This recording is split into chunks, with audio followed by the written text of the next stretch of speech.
We are live, and don't look like we have anybody in here just yet, but that's okay.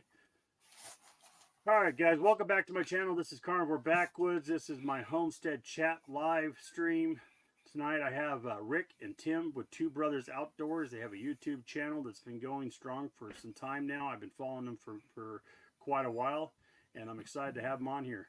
Rick, how you doing tonight, sir?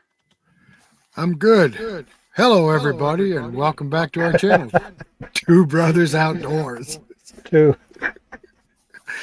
We have to do that at the beginning of all of them, John. That's all good. I don't know. We'll have to see if anybody else hears that echo because it's still prevalent. It's weird. If you think that's bad, myself. If you think that's bad, wait for his closing, John. All right, we're getting some people in here now, so that's cool. All right, question, John. I have comments over here on my side. Are you going to be able to see those comments as well? Yeah, I see all the comments. Okay. I'm not seeing any comments. This is the first time I've ever streamed with somebody. Okay, so on the right-hand side there, you're going to have comments. Rick, private chat. Not the private I chat. got it. Click on the comments. Yeah, he was on private chat. Yeah. If you all right, yeah, I got it. Then you'll see any comments that are put in here.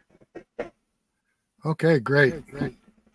All right, we're getting some people in here, so let's go. Oh, here's some hellos.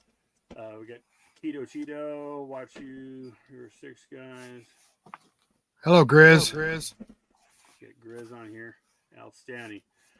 Okay, so let's go back here. You guys have been doing some sawmilling for some time now. I was going through and looking at your channel, and you guys posted some pictures the other day when you were doing some sawmilling some years back.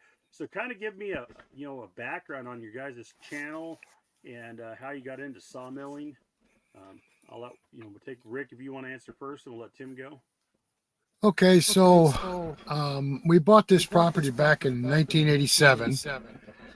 Had a very old house on the property. It was 200 years old or so, and fallen apart. So I've always wanted to build a log cabin. We had substantial amount of property, a lot of trees. So I started looking at log cabin kits. They were too expensive. So I went out and started searching for a sawmill. And I came up with a big commercial sawmill by accident.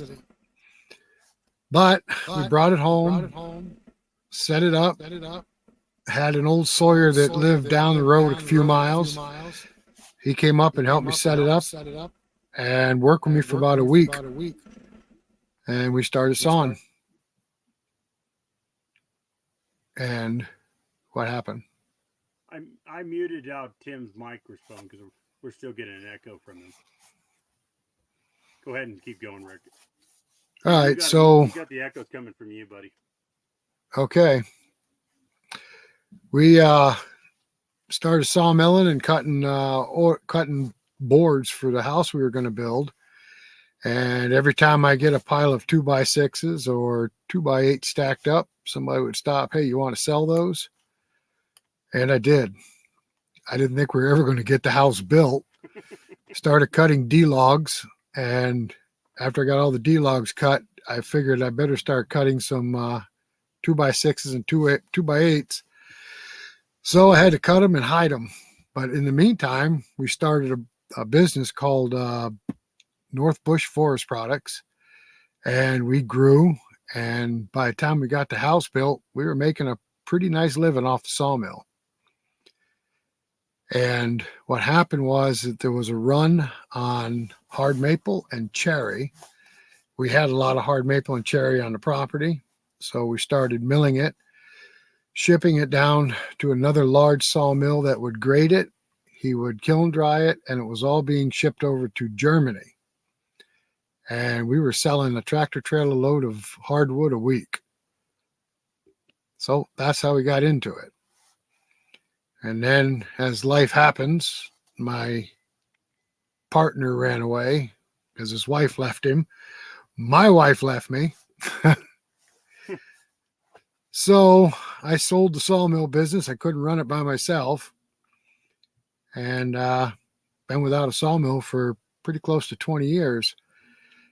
I was getting ready to retire a couple years ago, 3 years to be exact. And I told my wife, I said, I'm going to buy another sawmill. She goes, what are you, out of your mind? Well, it'll keep me out of your hair while I'm retired and give us a little extra income. So that's how we got restarted in the sawmill business. All right. Let me pull this up here real quick. I'm on the wrong screen. Tim, did you figure out why you were echoing over there? Well, let me turn your mic back on. Whoops. Here, Tim's gone. Hey, sorry. All right. Hit the wrong button. Am I still echoing? I don't know. Let's see. I think You're not echoing here. All right, guys. Everybody out there in the comment land, tell us if we got any more echoes. I think we got it resolved now. I think what I had was my phone on, John, and it may have been on something else. May have been backfeeding through my phone. Yeah, we were getting something from somewhere. I knew that. Okay. If Chris 270, no echo, keto cheeto, outstanding, excellent. All Perfect. right. So let's talk about a picture here. Let me put this up 1 second here. Share screen. All right. So tell me about this photo here. Okay. So that is the big commercial mill that I bought when we first got it set up. And we were busy cutting wood to build a building around it. That was a 64-inch blade. And the mill itself was 62 feet long. Wow. Some serious milling you can do on that. We were cutting anywhere from 8,000 to 10,000 board feet an hour. Wow, that's a nice mill. So you don't have that mill anymore. I know you got some hunter mills. Well, I sold that. I sold that mill when I sold the business, and I was sorry the day I left. All right. So what's this photo here? That's when we first got it. That's it. When you first got it before you built the building around it? Yep. All right. So did you build your house with it? Did you finally get your house built? You hide enough wood away to build your house, or did you know? Yeah, we managed to hide enough wood, and we built the house, and everything went good. Actually, you built two houses. Yeah, I built the house Tim's in too. Okay. So hang on here. Yep. What's that? All right, there's the house I built right there. Oh, we're gonna put it back up here.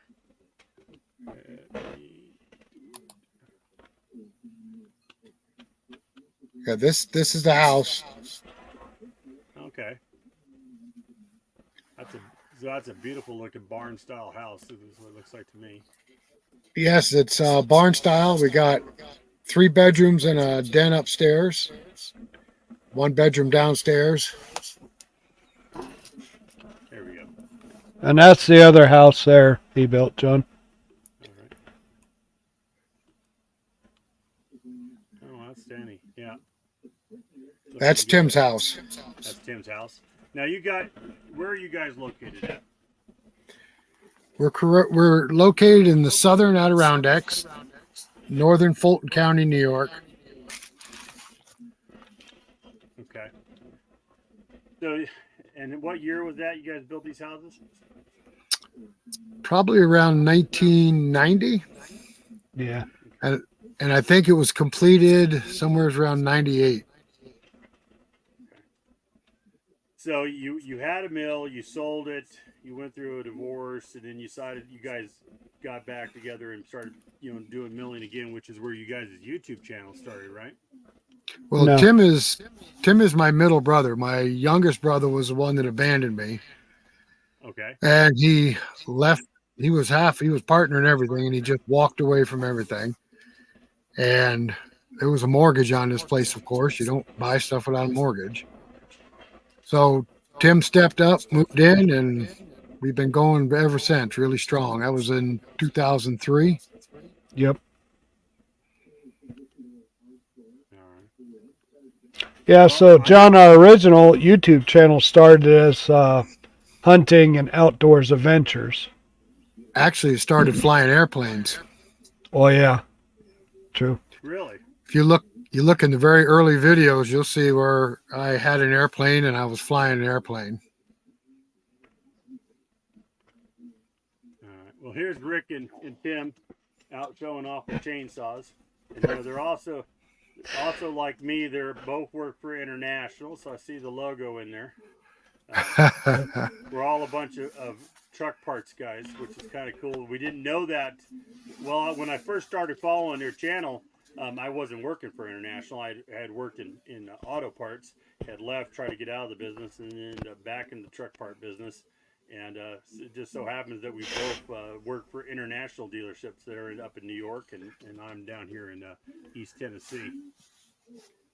So just sharing. I'm not in the parts part. I'm in the I put the parts on. Oh, you in service? Okay, I thought you. Yeah, he's service. Yeah, I'm a technician. Okay. I'm your guy's worst nightmare. We know how to deal with mechanics. Absolutely. All right. Well, so anyways, you guys started a YouTube channel here a few years back. You started putting out some videos. I guess you said you first started out with some flying planes. What was that about? Well, when I sold a sawmill business, I thought I needed to get an airplane. So I bought an airplane, learned how to fly it, flew it for a while. Never got comfortable with it because they're built with very small nuts and bolts. So I got rid of it. That was his venture, John, not mine. I didn't want to leave the ground. So this was an actual plane. This wasn't like a model plane. So this was an actual plane. What type of plane was it? It was an experimental, and it was a basically a Piper Cub lookalike. Okay. So that's cool. That's cool. So then your channel progressed from there. You started off with your video on flying, then you guys started doing some outdoor hunting videos. A lot of hunting and fishing videos. Hunting and fishing videos. Yes. And then somewhere along the lines, you guys decided to buy yourself a Hud-son sawmill. And I believe, wasn't your first one what was your first mill? HFE 30. And that's how I found you, because when I bought my Hud-son sawmill, I started looking for videos on operating the sawmill and so on and so forth, how they're set up, and that's how I found you guys here a few years back. And I watched several of your videos, which helped me set up my little hunter. I have a little hunter sawmill by Hud-son that I use for building on my homestead.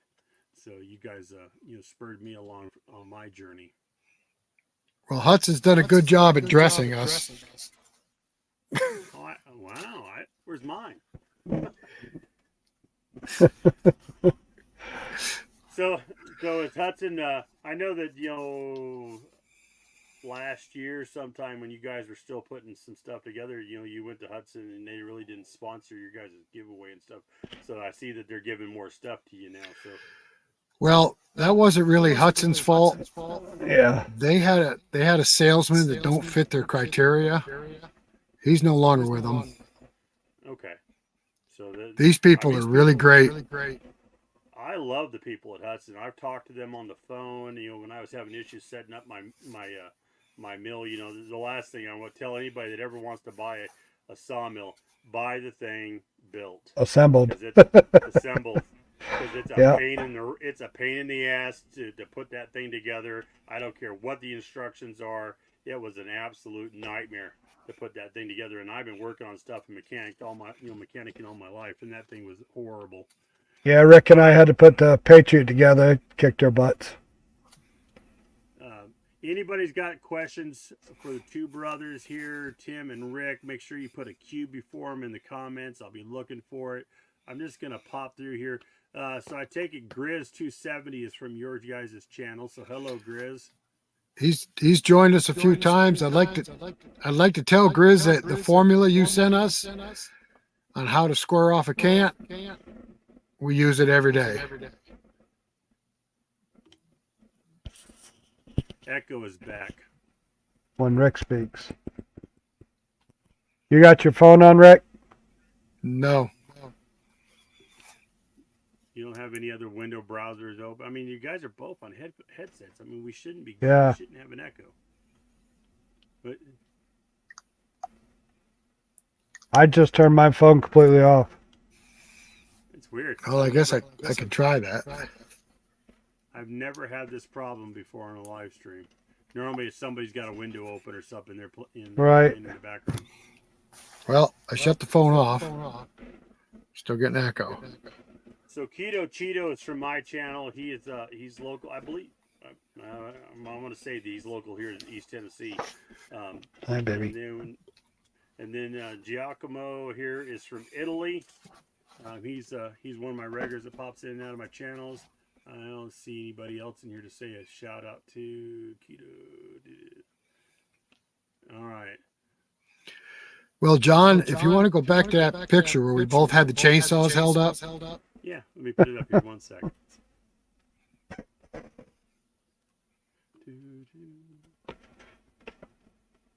There you go.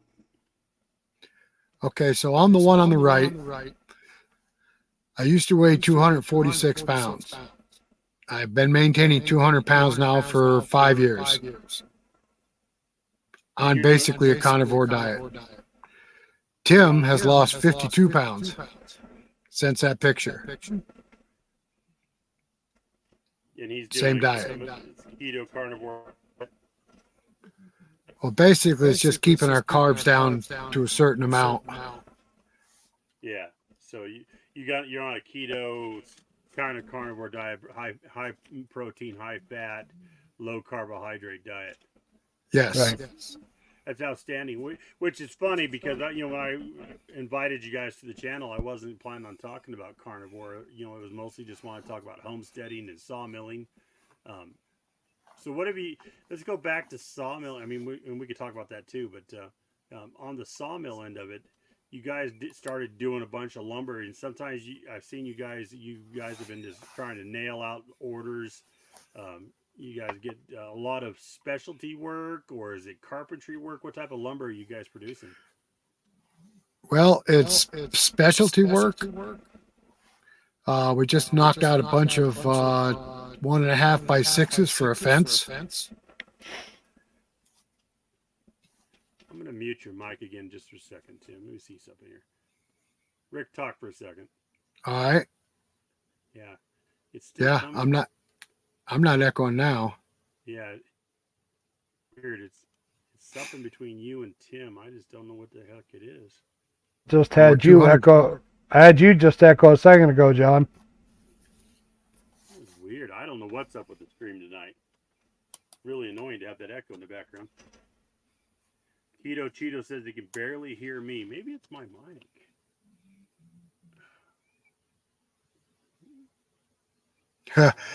Keto Cheeto wants to go paragliding.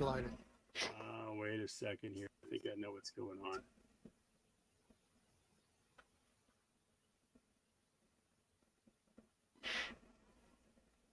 All right, how do I sound now?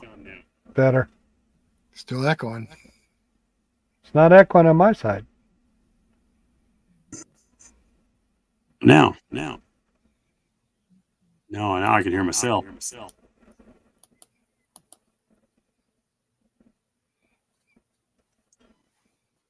Testing 1, 2, 3.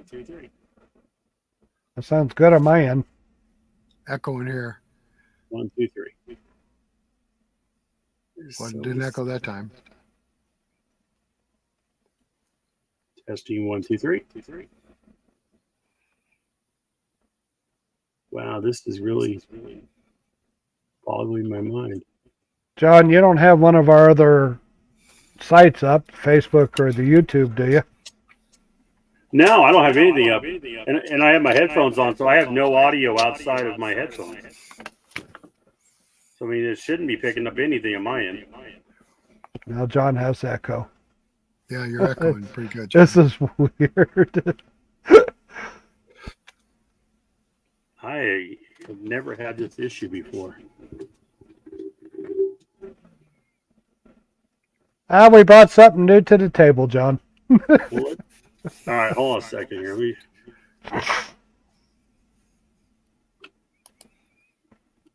I'm going to take you guys off the screen for a second. Okay. Testing 1, 2, 3. Oh, still there. Testing 1, 2, 3. So I got no echo without anybody on here. Let me put Tim's back on here. Do I have an echo? Yeah, I have an echo. Let me try this.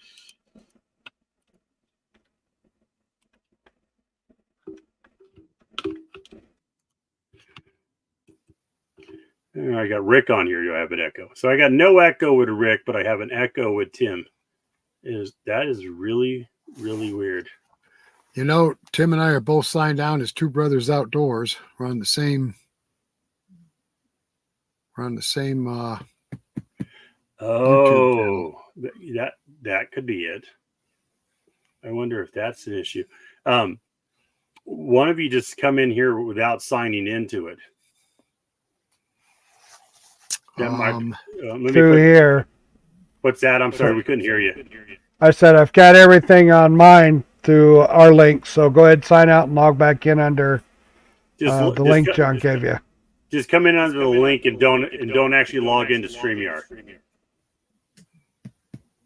All right, I'll go out and come back in on the link, Tim. All right, me and Tim will talk while you're gone. But my computer is signed into Two Brothers Outdoors.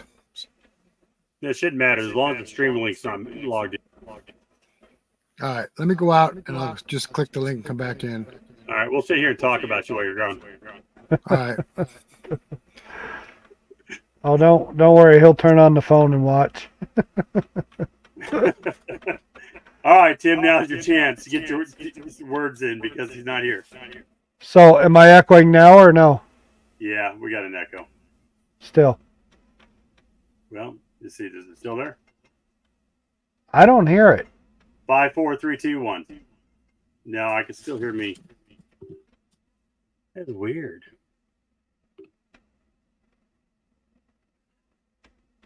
Go into the settings and turn on echo canceling. Hang on. You go to settings, go to audio, Yeah. and turn on echo canceling. That's what it is. Okay, there we go. How's that? Much better. Okay. I didn't have it. I had it, but I don't know why it came off. If you log in through a link like this, sometimes you have to reset all your settings. I got that. Is that better? I think we're good. Was everybody? Tell us what you guys hear out there. Does it sound better on your guys' end? 1, 2, 1, 2, 3. Test. No, I think we're good now. Yeah, I must not have had the echo. Yeah, when I went into settings, I checked the echo and. Yeah. All right, Rick, give us the count here. We'll see if we have an echo. 1, 2, 3, 4. Oh, now we're golden. Finally, there was a setting on Tim's side that wasn't right, so we got it. It was me. While you were gone. So figures, right? We're good now. Sorry, guys. Technical difficulties. We're a bunch of homesteaders living out in the woods. We're not high tech rednecks. So well, we're Hicks, so we all are. All right, guys. So you guys do a bunch of sawmilling and tell me about some of your hunting stuff that you guys got going on the property. How many acres you guys got total? About 60 acres. 60 acres, and how much of it are you running cutting for sawmilling? 60 We acres. We selectively cut. Okay. So we'll work in one area for a little while, and then we'll move to another area and work in that for a little while. So what type of trees are we dropping? I heard you say maples earlier. What else you got on the property? Hard maple, soft maple, yellow birch, white birch. We have oaks, but we leave the oaks up.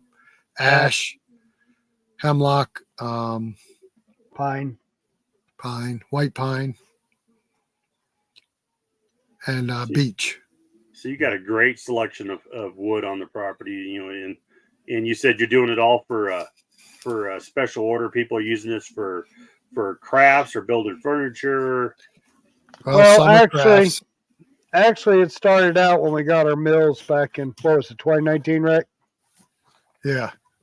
We bought our mills 2019. We were cutting dimensional lumber and advertising on Facebook Marketplace. Mm-hmm. And it was going decent, hit or miss. And then a woman came up to me one day and she said, "Hey, that cherry log right there, will you just slice it up for me?" Sure thing. Sliced it up. She goes, "How much you want for it?" I said, "I don't know." She goes, "I'll give you $20 for each one." I'm like, "Okay, it's $120 on a log." So that's kind of how we found our niche with the slabs. So for the next 2 years through COVID and probably 2 years afterwards, the slab business was a second job. And we were working 8 hours a day, coming home, working till midnight, cutting wood. It's just crazy. All right, so let's put this up. So you guys do some outdoor stuff. You do some deer hunting. If anybody's offended by deer hunting, this is probably the time to not look, because I'm about to post something. Share screen. Uh-oh. Who's that, Paul or Andy? Paul, is that you? So that's a pretty nice. That's a pretty nice buck you got right there. Okay, so let me mention on our deer hunting, we only take mature bucks. We let the does and the young bucks run free. We manage our property towards deer management. We leave tops and stuff behind for them for cover and for them to browse in the wintertime. And we keep the predators at bay. We keep them down to a minimum on our property. This year alone, we've got 7 young bucks running the property. Sweet. I got a few running around here, but they're nothing the size of what you have there. All right, we got a question here from Southern Adirondack. A tongue twisted. Adirondack. Never mind. Adirondack. There we go. Why are you leaving all the oaks? Deer management. They love the acorns, and so do the turkeys. That's what I figured, but I figured I'd ask you guys the question. It's more important. It's more important for us to leave the oaks behind for the wildlife than it is for us to take them down and make a few bucks on them. Probably doesn't sound sensible, but that's the way we think. It takes a long time for an oak tree to grow, and once they're gone, they're gone. Yeah, we do a lot of management up there. We got hinge cuts. We've got, cover. We've made watering holes.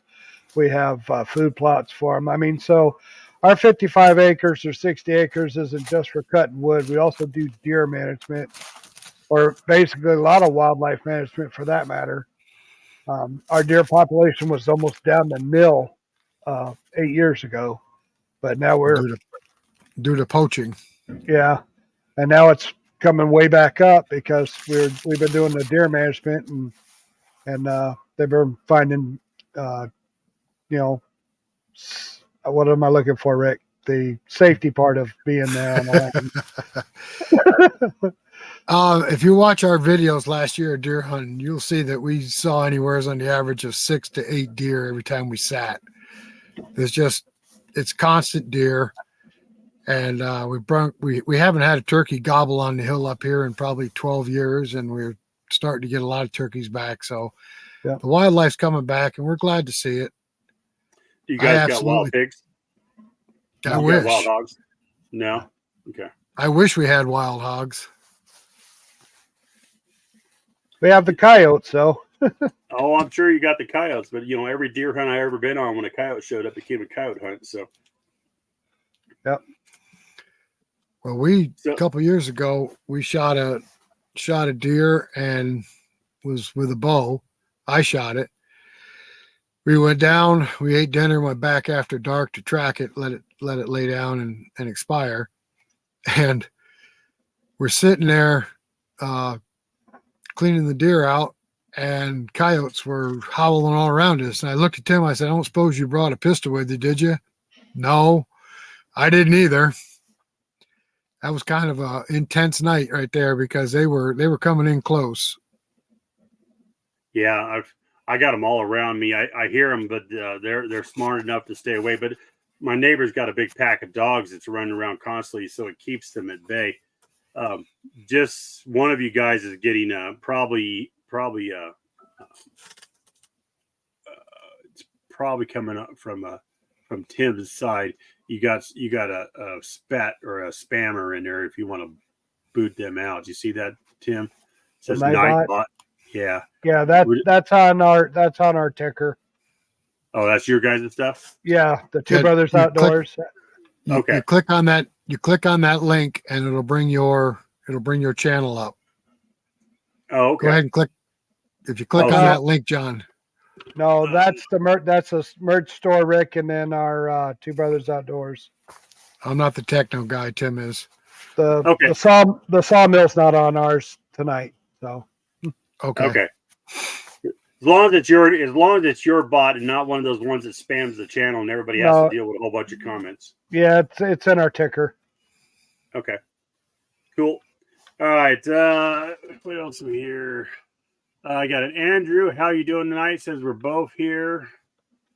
Hi, Andy. Him and Paul of Southern Adirondacks. They're both.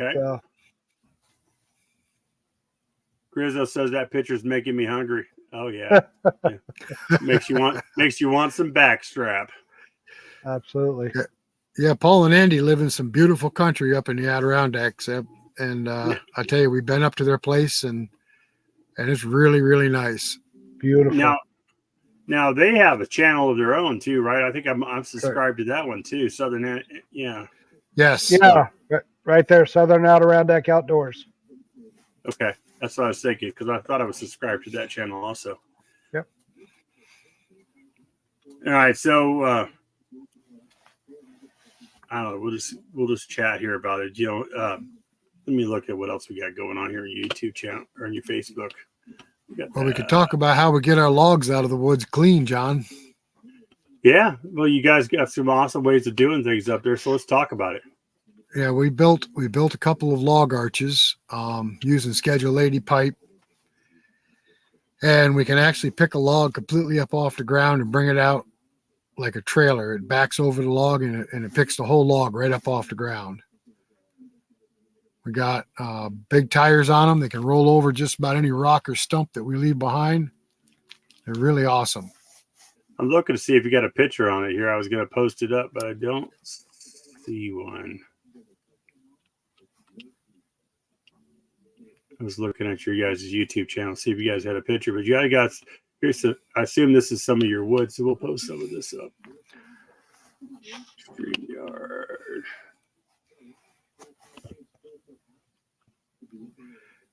We are surrounded by state woods too, so nobody will ever build behind us. Oh, really? So how much land's behind you? About 3,200 acres. So do you get a lot of problem with poaching still, or have you guys resolved that issue? No, we resolved that issue. We got a game warden actively involved up here, and they finally got enough pressure to put a stop to it. So were they just coming onto the property, or were they accessing it through roads? Did you guys have to gate it? They were accessing it through somebody else's private property that doesn't live in the area, and they were just shooting anything that moved. And in this area, you got a doe season during bow season and black powder. But after black powder closes and the regular rifle opens, you can't kill a doe in this area. But that didn't stop them. They were dropping everything that moved. Yeah, that annoys me. I was on a hunting lease up in middle of Tennessee, and there was a bunch of people that were just coming on the property. You're not supposed to bait here or or feed the deer. And they had big piles of corn out, and they were just shooting whatever came along. And it didn't seem like the game warden was going to do anything about it.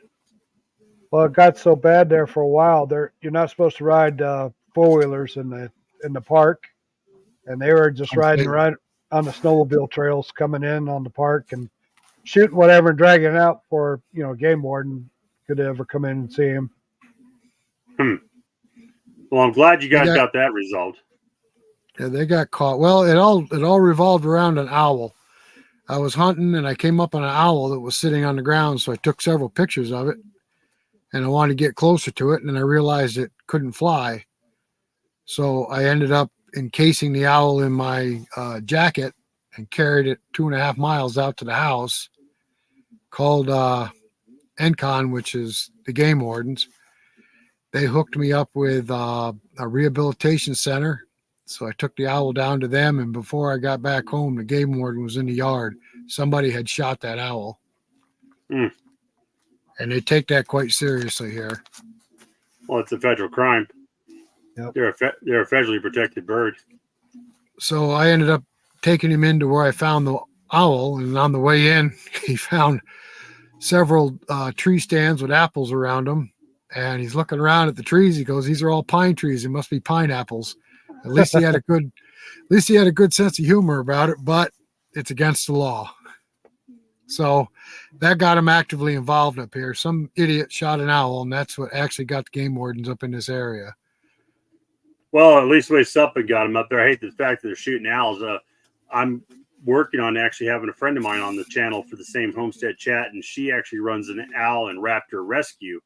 And that's what she does is, when the birds are injured, owls and raptors, she rehabilitates them, and then we release them. I got to release a hawk here on my homestead here last year, which was cool, a little red-tailed hawk. And she comes by and visits me now on a regular basis and calls out to me when I'm outside working.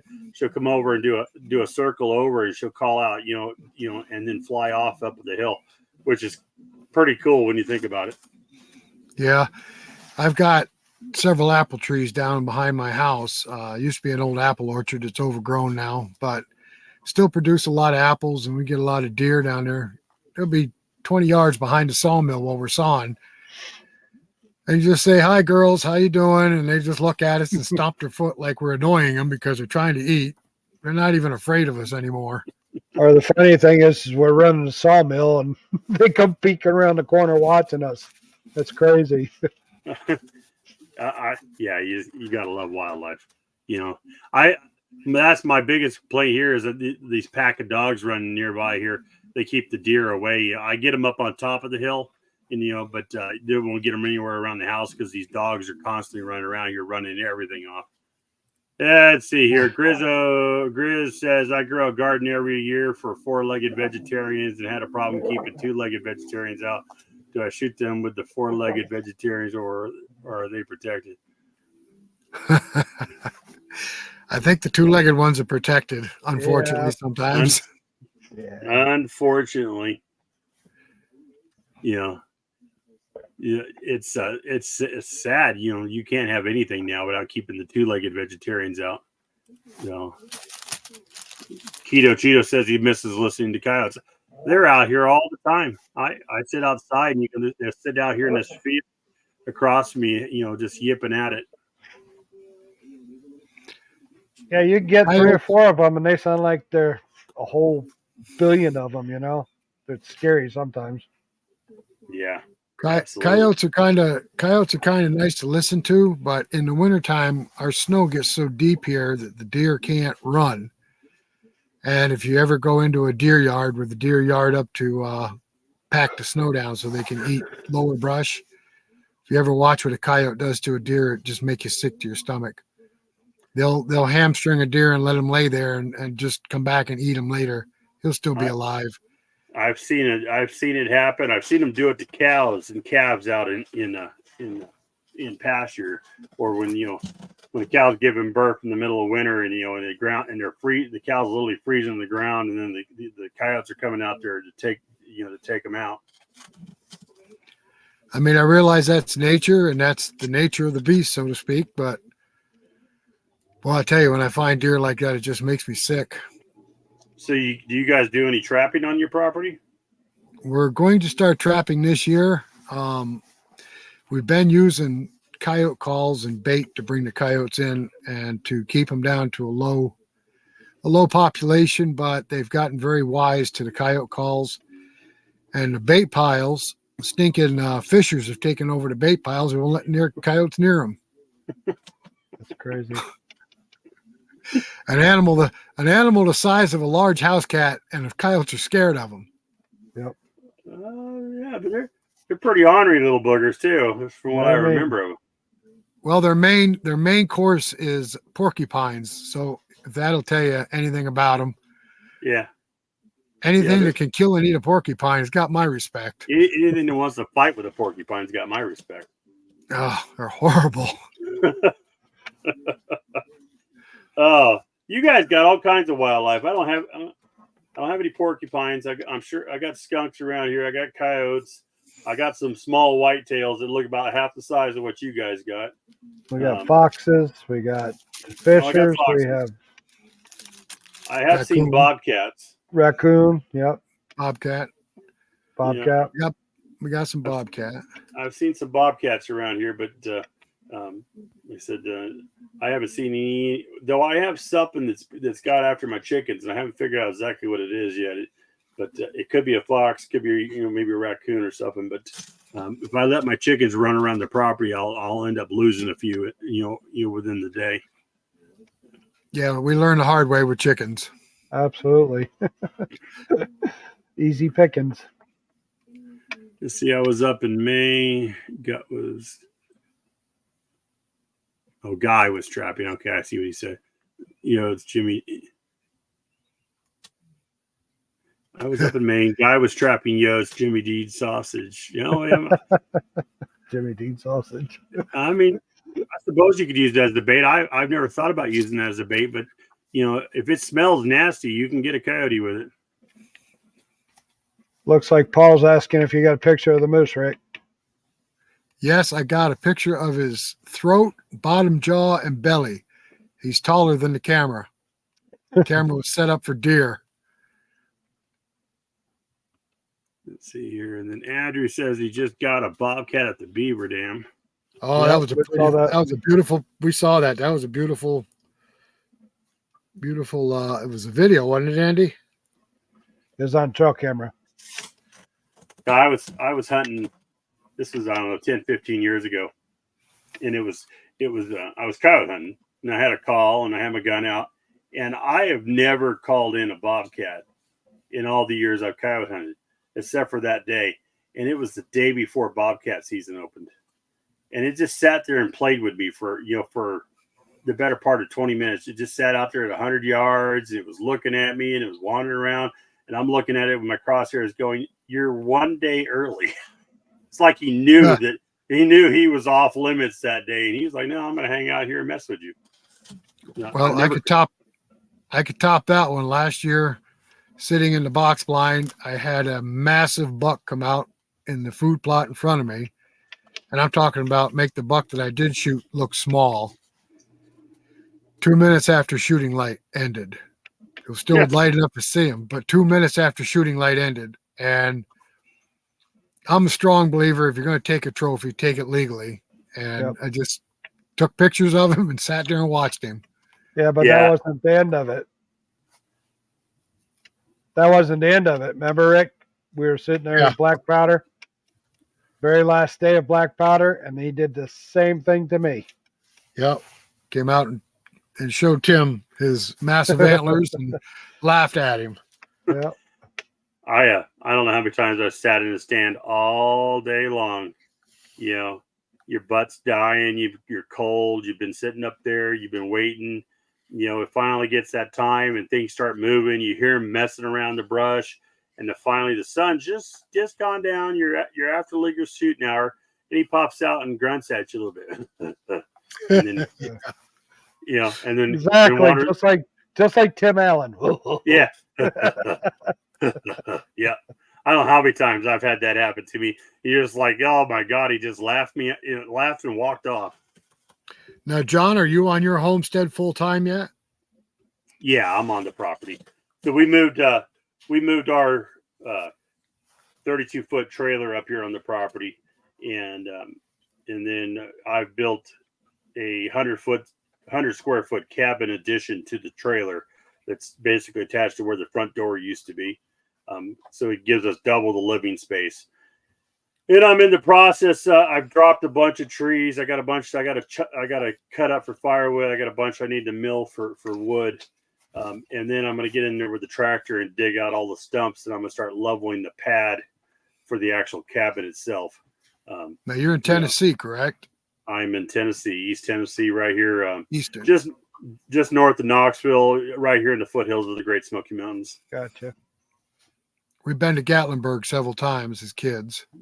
Yeah, I'm 40. Well, Gatlinburg, I'm about an hour from. I'm 45 minutes from Pigeon Forge, and I'm actually running that area now that I'm an outside parts sales guy. I'm actually going to Gatlinburg, right. Pigeon Forge, Sevierville, all that. That's all part of my area that I run for my job.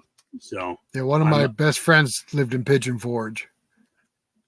It's an insane place to go now. It's just so. Is it really? Just so busy. So much tourism coming into that area. It doesn't matter if it's the middle of winter. It could be snowing, and you'll be out there, and traffic will be backed up, not because of the snow, just because there's so many people trying to move around in that area. I haven't been to Pigeon Forge in 30 years. That's probably like around Cherokee and Maggie Valley too, right? Yeah, same over there. It's Cherokee, Maggie Valley. I mean, that's a little slower over there because it's a little small road that twists around, but you still get a lot of traffic over that way. Well, that's the one beauty about New York State that a lot of people don't realize is we've got millions and millions and millions. I don't know exactly how many millions. I'd have to look it up, but it's state forest. And the Adirondack Park Agency, as big a pain in the ass as they are, keep like condos and stuff like that to a minimum. So once you get into northern New York, it's very wild. It's almost like Alaska.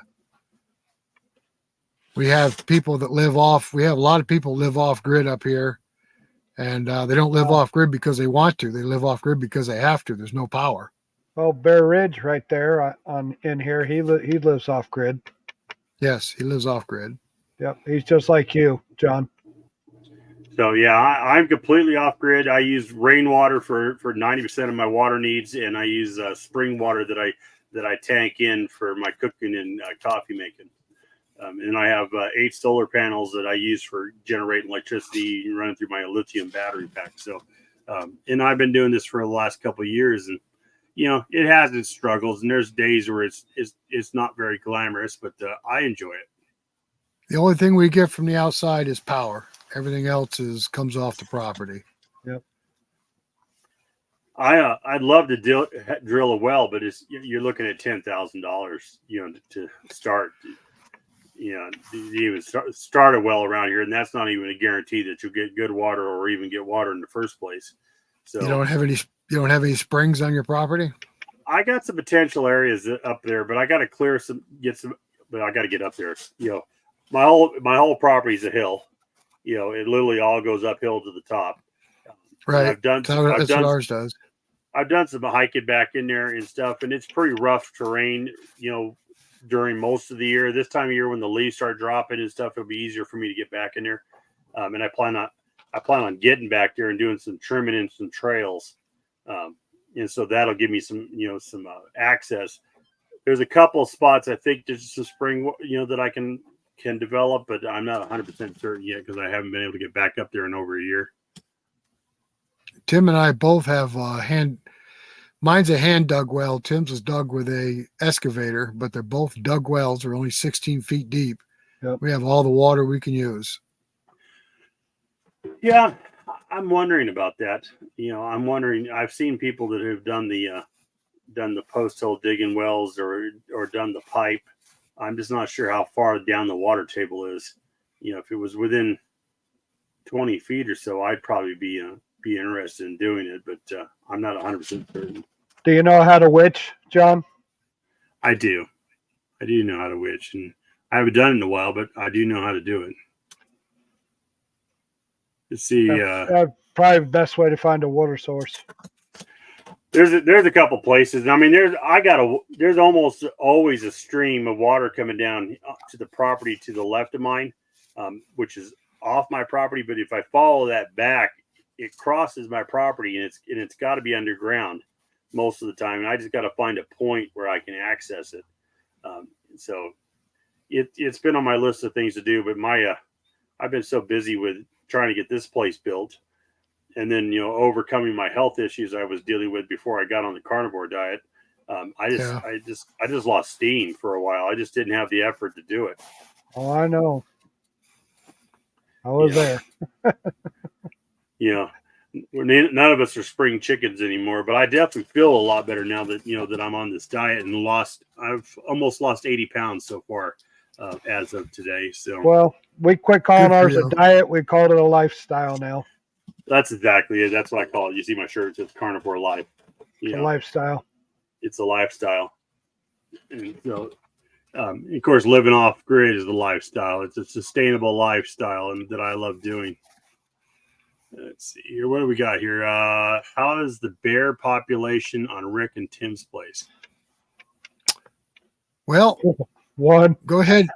No, we get several bears crossing our property. We have them named. We got like Buckethead, and we got one bear that's got a large scar on his shoulder. We call that one Scar. We got Mama Bear. We got, I don't know, 5 or 6 different bears we got named, but when hunting season comes up, we don't know where they go. They're gone. Yeah. We don't see them again. Not till next year. Or if we do catch them on camera, it's 5 minutes after we left. Yep. Yeah. I know there's bears in this area, and I know that they're moving through here, but I've never actually physically seen them or caught them on camera. Well, I know when we were kids, we used to go to Smoky Mountain National Park up there by you, Blue Ridge somewhere. And they were bears in there like crazy. Oh, still is. Yeah, there's bears everywhere up there. Oh, they'd sit alongside the road and people would stop and feed them marshmallows. Yeah. Yeah, there's a lot of that still happening too. And then there are people wondering why they get themselves in trouble. Bear Ridge had asked that question about the population. He's off grid, totally off grid. Is he completely off grid? Yes, he is. He's actually here in the Adirondacks as well. Cool. Now, doesn't his water run off of a stream, Rick, or a cistern? I think he has a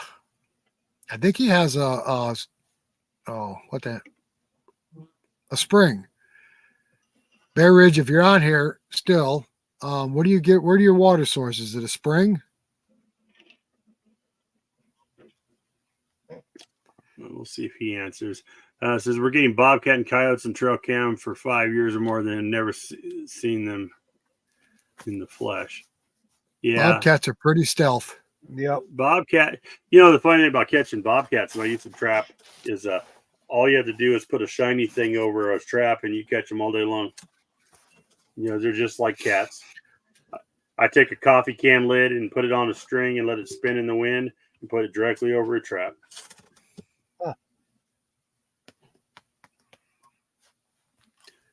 It's all it takes, a little shiny, flashy little coffee can lid. They got to come and inspect it, just like a cat. Yeah. Now, Andy's, Sandpoint well might be a possibility. That's driving a point down into that's the driving ground. A point in the ground. I've looked at those, and I'm just scared of pounding one in the ground and not getting anything. Do you have a lot of rocks where you're at? No, I have no rocks. We grow rocks here. We have a rock farm. I'm in heavy red clay. I don't know how far you got to go down before you get below that layer of clay, but I've dug out a whole bunch of this area here, and I'm in in some of the stuff 8 feet and still in heavy red clay. Yeah, Rocky Top, Tennessee. That's right, heavy red clay, Rocky Top, Tennessee. Yeah. I got rocks up on the upper part of the property, but down here where the house is, I'm just in this heavy red clay. But when when I look around, I can find water movement. So I know there's got to be some springs in the area. I just got to figure out how to develop them. Well, you get through that red clay, it's a good possibility you'll find water. Yeah, I'm not sure. Yeah, you're right. It just depends on how far I want to pound one in, and how far can you pound one of those down? Never tried. Me either. Andy, do you know? The house, 100 plus years, it has a well, 10 foot, no water in it. Well, it had Yours- water. What must have had water in it at one time there, Keto, but or maybe it just collapsed in on itself too. Sometimes these wells aren't as deep as they used to be. I don't know. Rick's is only like 10, 12 feet deep. No, I'm 16 feet. You're hand dug though. Yours is all mine's layered with rock. My well is 200 years old. Oh, Andy says you said could 20 drive to a 25. point 20 to 25 feet. It might do it. Like I said, I'm just afraid of doing that and spending all that time and effort and work on it, and then get to the end and not have any water. But you have a nice pipe in the ground to hang put a flagpole in. Yeah, it'd be great for a flagpole, or if I want to tie down something and not have it blow away, I guess that'll be good. Let's see, Keto said that my well is rock line, probably just needs dug out again. Yeah, it's probably a good possibility. It probably just is filled up over the years. Is it damp or is it completely dry, bone dry? Some of the old timers up here, they take crawdads, and if there's a little teeny bit of water in it, you throw crawdads in it, and they'll find the water spring. Yeah, the crawdads will actually tunnel in the dirt till they find water. Really? Yep. But then you have crawdads in your well. I don't think I want to drink that water. I don't know. All right, Davidson's All Natural Gym is here. How you doing, John? Hey, John. It says I have a sand point at 20 feet, but I'm actually in sand. Yeah, well, I'm not. I don't have an ounce of sand around here. You go outside and you walk around after a rainstorm, and you got 50 pounds of red clay stuck to you. Gotcha, Keto. John's the one that brought us to Burl that had the Sasquatch in it. Yep. Yeah. So the other possibility is they filled in that well after they went city water. That's a good. That's a good possibility. Like I know in when I was back in Nevada, they actually would the regular drilled wells, they'd pour concrete down them and cap them off when they went city water, so people couldn't use them to pump water out of the ground. Yeah, imagine that, right? Yeah. Well, up here behind us, Rick, on state land, we have several wells where they've filled them in with rock, and the old homestead. Yeah, there's old homesteads up there. Yeah, you're right. One well was over 125 feet deep. One hand dug well.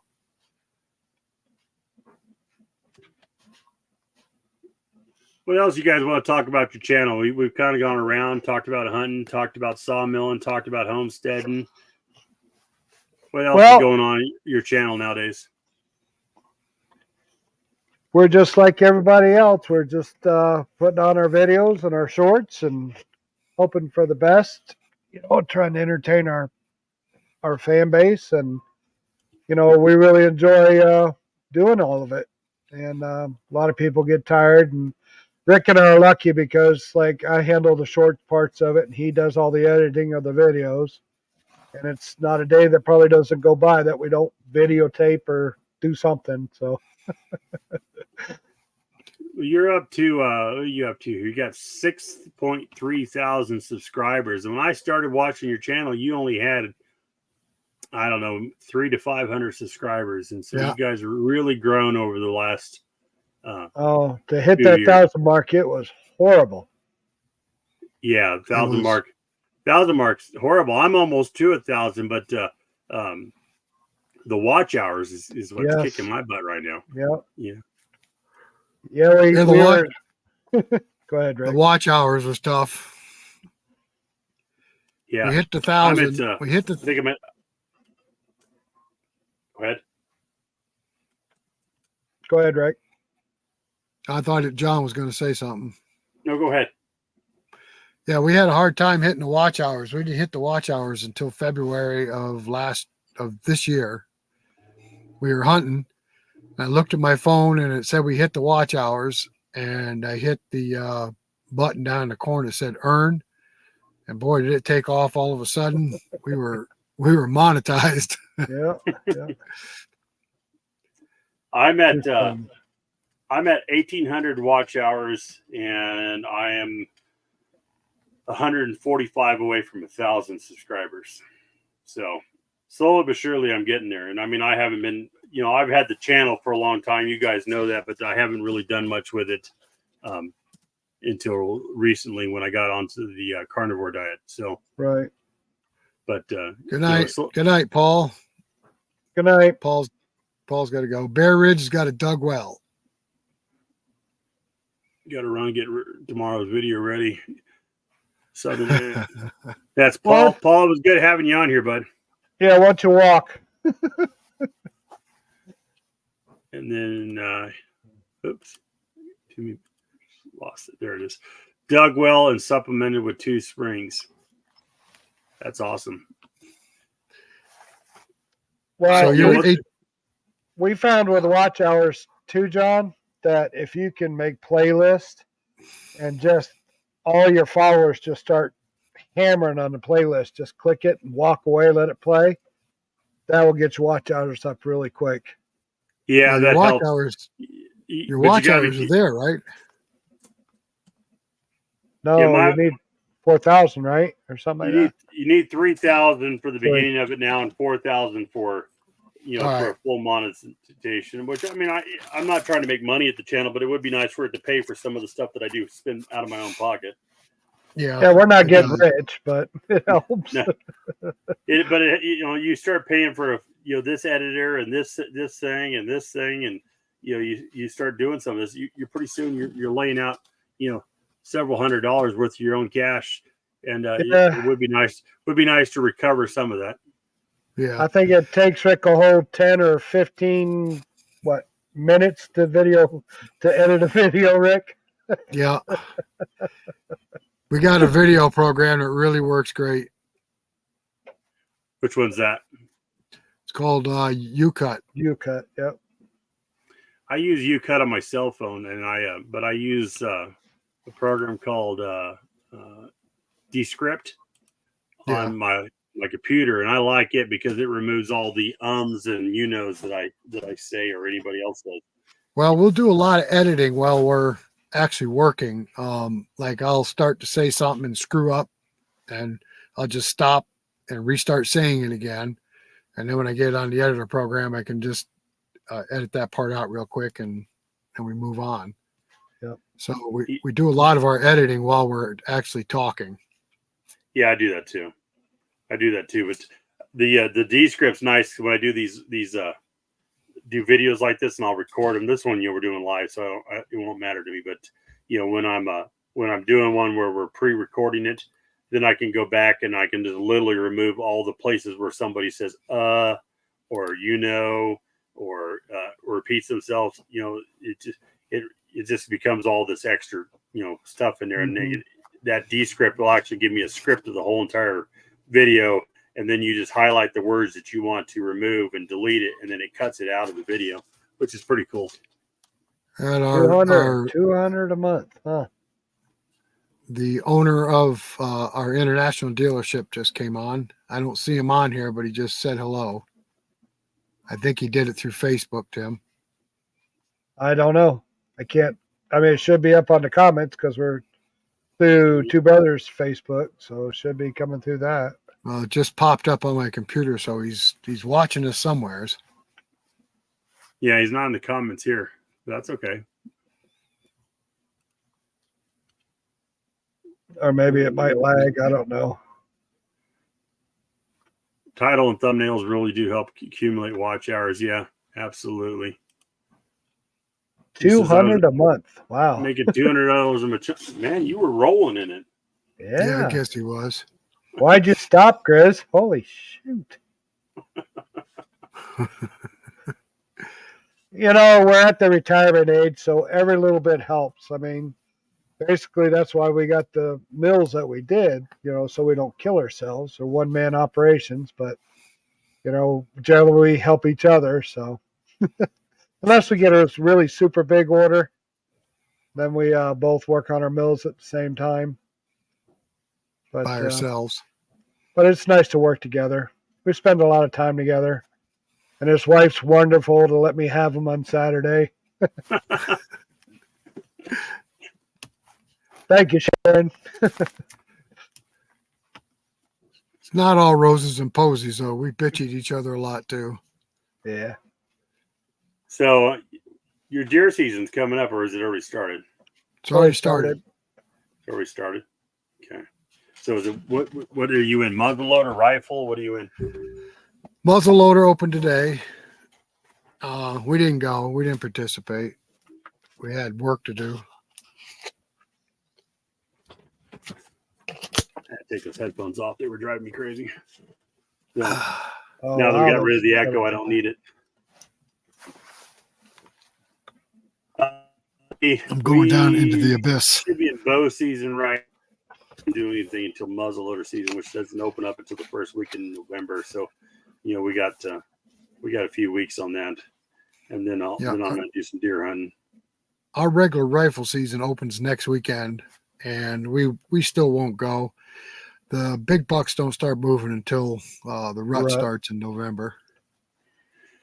Yeah, normally it's right around when muzzleloader season opens here. Yeah, is when the rut's in full effect, and that should be the first weekend in November. And then I don't think rifle season actually opens up to right there about Thanksgiving. It's kind of a weird season here. Like I said, it goes bow, and then there's a break, and then it goes muzzleloader, and then it goes into basically all weapons or rifle season. But it's you can hunt anything at that point. Now, do you Same have a here. bear season, John, or no? There is a bear season, but I haven't hunted it, so I couldn't tell you exactly when that is. But there is a bear season here. They have to draw a tag, imagine. I would imagine. Like I said, I haven't done it, so I don't know. I'll have to look into that to give you an honest answer. We have hogs in some areas, and there's a permit for hunting them, but you can take as many as you want because they're plentiful where they're at. Yeah, New York's weird. They have them protected up here for some stupid reason. Well, they're not protected. They just don't want hunters chasing them. They want NCON to kill the hogs. If we spot them, supposed to tell them about them, they'll come out and get rid of them. I don't get it, but yeah, well, they're in some areas around here pretty heavy, and then other areas don't have any, which is weird. But you go up to like Scott County, and they're covered up in them. And if you go down to Crossville area, they're covered up in them. But my wife just you're in trouble. Well, cat's attacking her. Anyways, yeah, cat's attacking her. He's like, "Hey, you're home. Feed me." The other guy won't.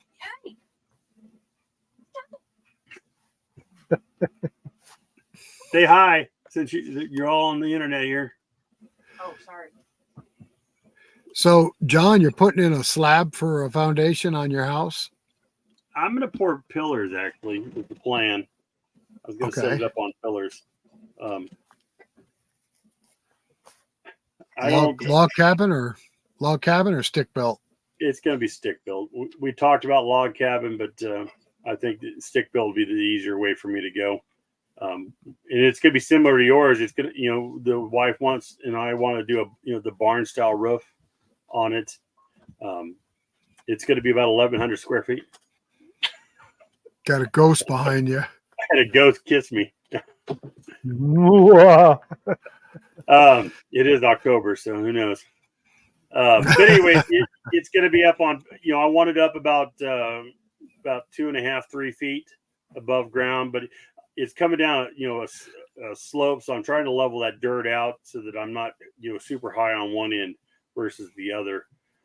It's going to be 1,100 square feet with a loft area. We've gone back and forth on where, if the bedroom is going to be downstairs or upstairs. The plan was for it to be downstairs, but we stayed in a cabin up in South Carolina here a couple weekends ago, and the wife really loved the design of it. So, that might affect the ultimate game plan of it.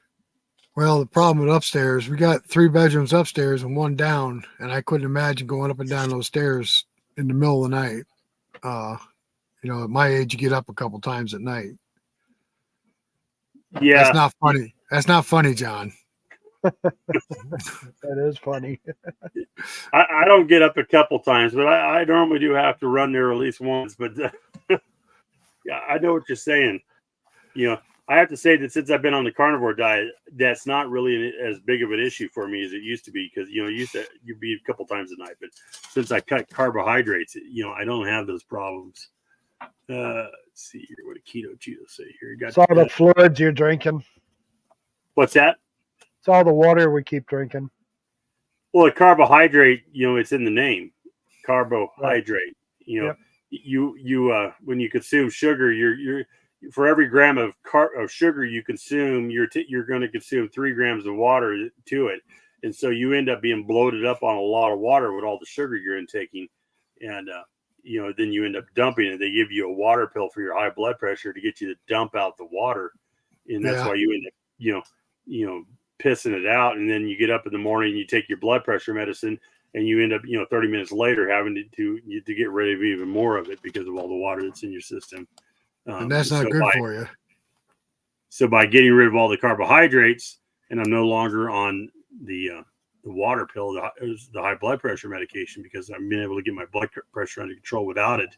I don't have those calls as much anymore. There goes the ghost. 10 years ago, a guy I was helping had a helicopter fly around his back area, started shooting hogs in the tree line.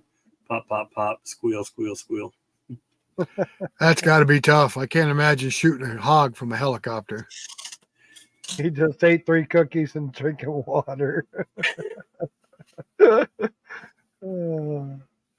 Keto Cheeto's funny. He pops in a lot of my lives. Bear Ridge says, good night, guys. Good show tonight. Appreciate you guys jumping on here. Like I said, this is my first Homestead live, and I wanted to do it with 2 brothers because these guys inspired me to do a lot of what I'm doing now. So it's good to have them on here. And we're going to do more videos and more stuff that's related to homesteading. Go over my off-grid system, my solar system, my rainwater collection system, and some the other things on the property that I've been able to put together over the last couple of years. So I'm gonna start doing some videos on that, and then of course the other part of my channel is all based around my carbohydrate lack of carbohydrate diet, the carnivore diet. So I'm trying to put it all together into one channel. Well, I tell you, homesteading is hot, and if you start doing videos of different things you're doing, you'll grow pretty quick, because right now everybody wants to homestead. And I'm really homesteading. A lot of people say they're homesteading, but they're not really homesteading. They're just kind of living in the woods. I moved in here. I got a video, and I'll have to post it back up. I paid a guy with a forestry mulcher to come in and clear off 1/3 of an acre of land just so I could get enough areas for me to move in on. And it's growing back quicker than I can keep it down most days. I'm living in a jungle most of the summer here because I couldn't get it mowed down fast enough. Right. Yeah, Andrew says they need to put solar panels at their sawmill. Solar panels, good battery, good couple deep cycle batteries, and some LED lights, Andy. Why is that? So you plug it in and recharge yourself? You out of juice? They're great guys, I tell you. And Andy, he's the funniest one. He just cracks us up all the time. Yeah, well, he likes to bust on Tim. Yeah, he does. So solar panels are cheap. It's the batteries in the charge controller that'll get you. Well, they're real cheap here. If you want to sneak into a solar field in the middle of the night, you get them real cheap here. Miles and miles of them. My God. Yeah. Solar panels are cheap. I mean, I picked up solar panels for relatively cheap. It's the $1,000 charge controller and the $1,600 battery packs that I have 2 of. That's stuff adding up fast. What are they saying the life expectancy of the solar panels are, John?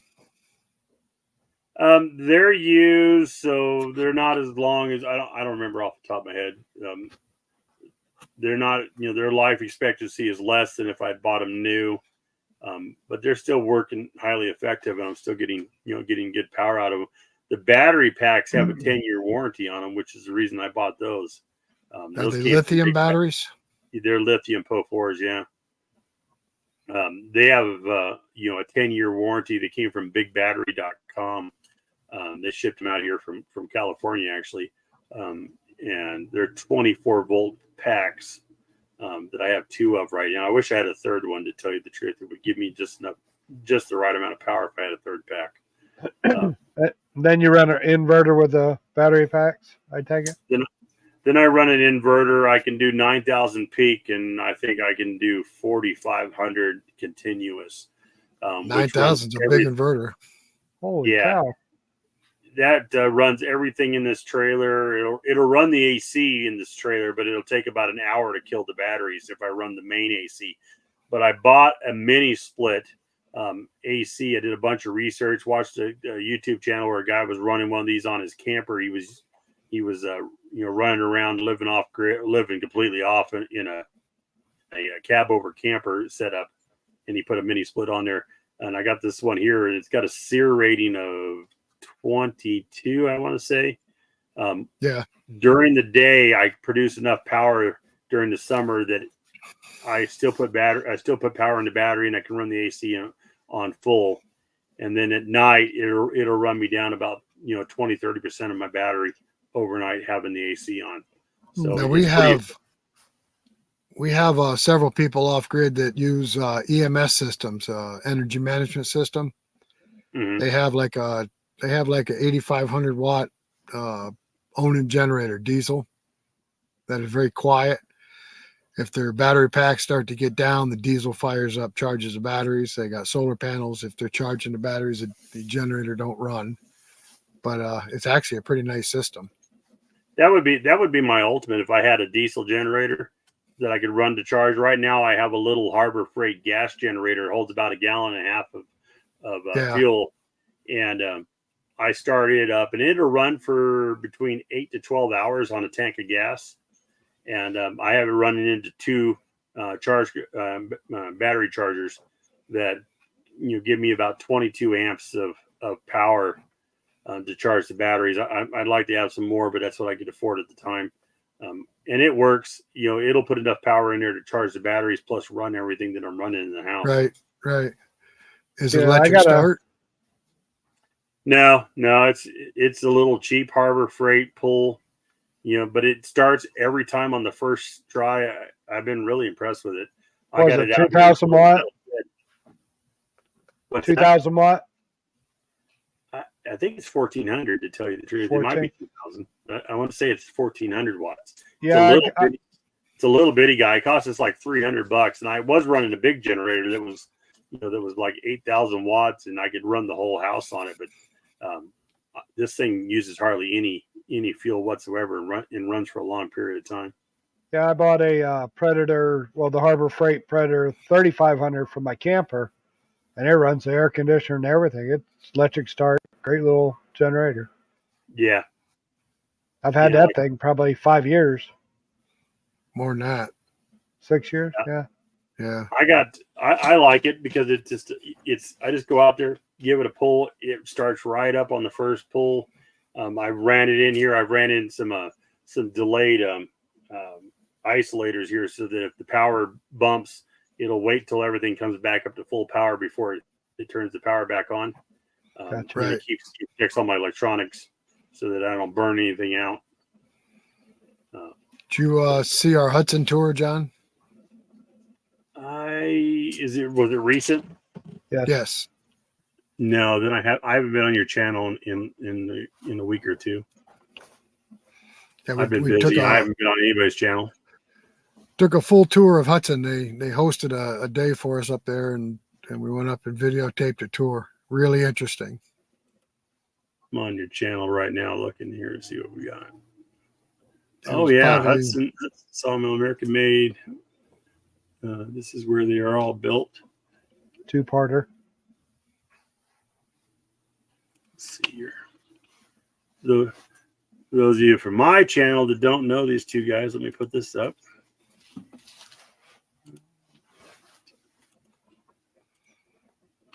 All right. There's their channel. Two Brothers Outdoors. So they got about 6,000 subscribers, 6.3 or something like that. Lots of good videos, lots of stuff on sawmilling, lots of stuff on hunting. But far enough, you got a bunch of other videos that you guys did. So I don't think I've ever actually gone back to the original videos you guys put out. Homesteading and flying and riding motorcycles and fishing. We just got big into fly fishing this year, and man, I tell you what, great time. One of our favorite videos, we went ice fishing in March, and we drilled a bunch of holes in the ice. We were sitting in the shanty and heard water lapping against the side of the shanty. So I walked out of the shanty and looked at the ice, and it was white caps on the ice. The ice was melting because of the wind. The water was running down our holes. Looked like a toilet. There was literally waves on top of the ice. That kind of scared us, but that's one of our favorite videos. Yeah, see the tree stand there? Go back, John. See our tree stand right there? We have this one over here on the right.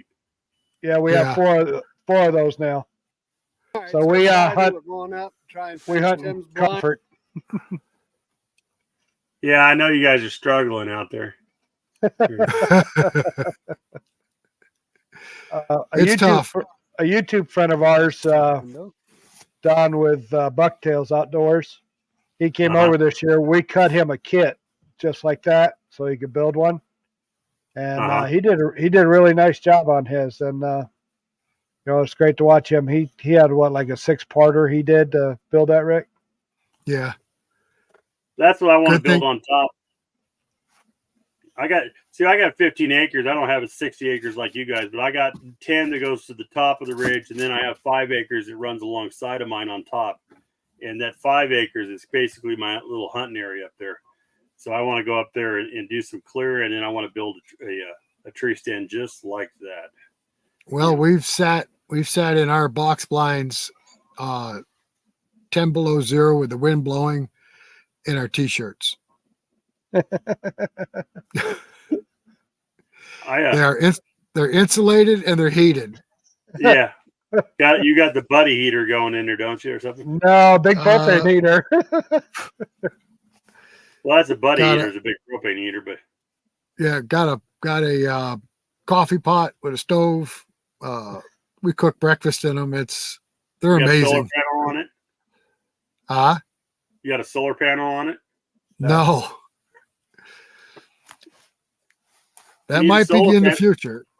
You need a solar panel and a little inverter and some charge controllers, and you could run your coffee pot right off the batteries. Oh no, we do coffee presses. Yeah, they're great. They're great, John. We could actually live in them if we had to. We're struggling. I figured you guys were up there with a Keurig, a little, Well, if it wasn't for the noise. We were hunting out of this hunting blind up on this lease that I had a couple years ago, and the hunting blind was like 3 foot by 5 foot. This little box blind on top of a metal stand, and they put a buddy heater up there. They put a propane tank on the ground, ran a line all the way up there, and you turn that thing on, and then in less than 2 minutes you were freaking cooking. It was 100 degrees inside that. All right. Well, we started out with little buddy heaters, little propane ones, and then it got cylinders. Yeah, the little teeny ones, and it got chilly one night when we were coyote hunting because we always went out night, and Rick found a bigger heater, and he goes, "I'm going to get one." Okay, you say it, I'll go buy it, which I did. And I'm like, it's been comfortable ever since. The only problem we have is the windows frog up, but we can deal with that. Grizz, we stalk and hunt too. With a cup of coffee in our hand. The shingles on the roof. Take a look So I inside noticed here that, for a second. The blade's an 8-inch blade, right? This is the view from the chair. I'm looking from the inside out here. Yeah, that's when we're building them. Hatch is all done. Right, door. Hinges are on it. Hasp on the other side. We're All gonna this lock camera it. action making me dizzy. Yeah, I think this is going to work out nice. This is what you call a deluxe viewer stand. All right. Very nice. No, I love it. Yeah, I want to do something like that on top of my property. Well, I'm not gonna lie to you. The hardest part about hunting out of that is staying awake. Yeah, we have reclining chairs and well, you name it, everything but a bed. You know, I can just picture you guys putting the wood stove in, and I got one. It's not in yet, but he's got one. little wood stove in there. You know, little Yep. television. Hey, I've known some people that went out and slept in their deer blinds. You know, and got up the next morning and hunted. So Well, we don't have cell service up here on the mountain, but we do have trail cameras where we connect to our phone. So that gives us a little bit of entertainment. Plus, we're videotaping. So well, yeah, no, I'll have cell service up on the top of mine. I don't have cell service down here in the bottom, but if I go up on top, I have all kinds of cell service.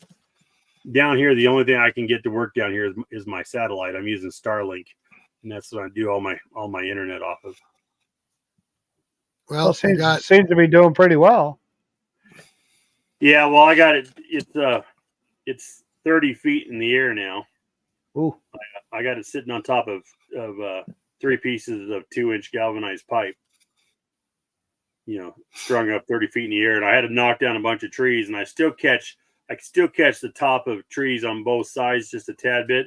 But now that the leaves have come off those trees, they're not even an issue anymore. I was looking at my app today about it, and it wasn't hardly showing any obstruction whatsoever. So, you know, it works a lot better than the last time we tried to live stream. Remember that? I was all kinds of struggle. well, it's obvious. It's obvious to me you're not sawmilling enough, because if you were, those trees wouldn't be there. Oh, Well, you know, just like you selectively not wanting to cut down trees, these trees that are still there, these things are 40 plus inches at the base, and they're beautiful. And I just can't bring myself to drop them. No, I can't blame you. You know, Not when they're that big. I've dropped a lot of trees. I've dropped a bunch of poplars. I've dropped a bunch of maples. I've dropped a lot of trees on the property, but these they might be oaks. I'll have to look at them to tell you what they exactly are.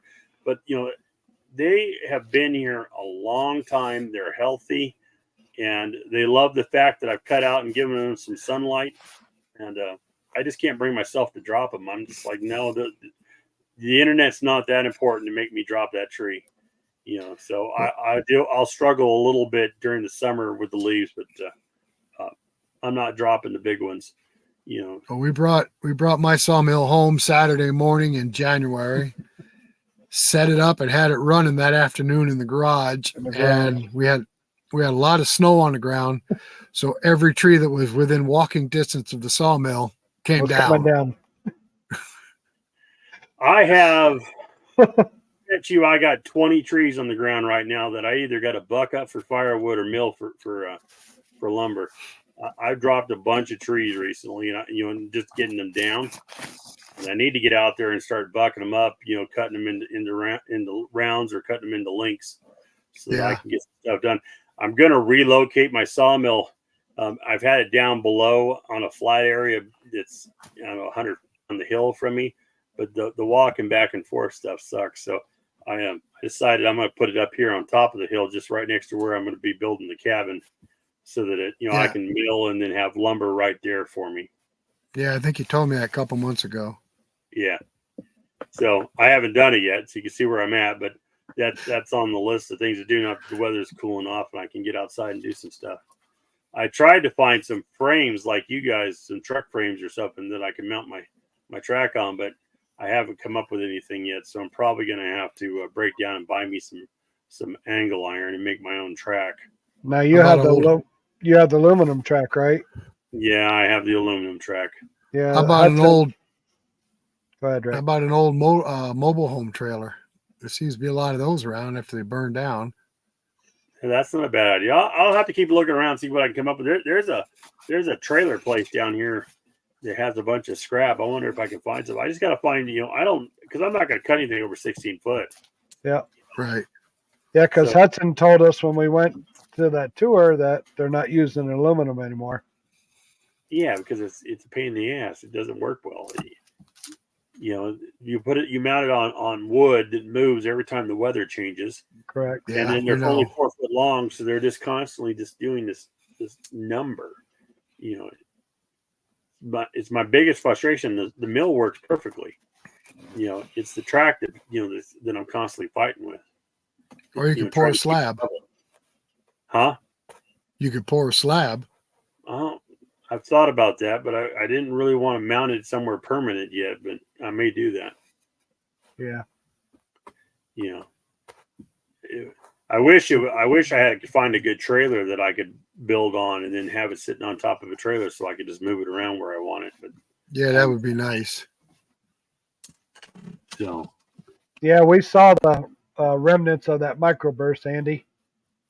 My God, you guys got piles of wood everywhere. the spring after we brought our mill, the trees are, we see what macroburst hit our property. Yeah. Yeah, they had a mess up there. And then Kia says my wood miser is on wheels. Yeah. Yeah. Unfortunately, mine is not on wheels, but I wish it was. Is Cheeto anywhere near you? He is Keto Cheeto, you have to remind me where you're at. I know he's somewhere here in East Tennessee, if I remember right, but I'm not exactly sure where. We have an R. Is this from your channel? Because I don't recognize the name. No. Okay. Well, welcome to the channel, Arlie. Welcome. Blackwood. Hi, guys. Just saw your carnivore backwoods, the first 30-day carnivore video. Oh, okay. Yeah, definitely from my channel. I'm sorry. We should have read the comment.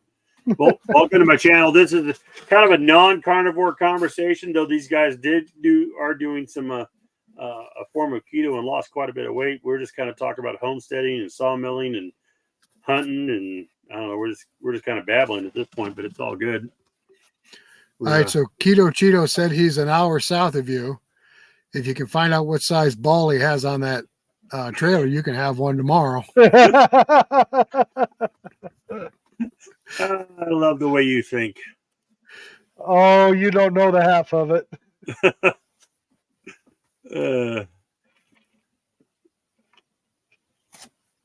I could drag it anywhere without damage. Colleen Blackwood says I'm new. Well, welcome to my chat or to my live stream here. Like I said, this one here is kind of my homestead series where I'm talking about my off-grid living out here in East Tennessee. But hit that subscribe button. Hit the subscribe Absolutely. button. Hit the like button. We appreciate you. She said I did low carb 3 years, so I see me talking about keto low carb. So now you're going full carnivore. You're cutting all carbohydrates out. Is that what you're up to? Let me know in the comments below here. The bandsaw head is another issue. He's got a Harbor Freight bandsaw. Oh, does he? Yeah, working it to death, I'm sure. I got those blades from those rippers from the guy in Kentucky, and I tell you what, that made a huge difference in my saw. I went a little thicker on the band, and the same length, but just a tad bit thicker, and it cuts so much straighter and truer. That's what we did on mine. We went from 35s to 42s.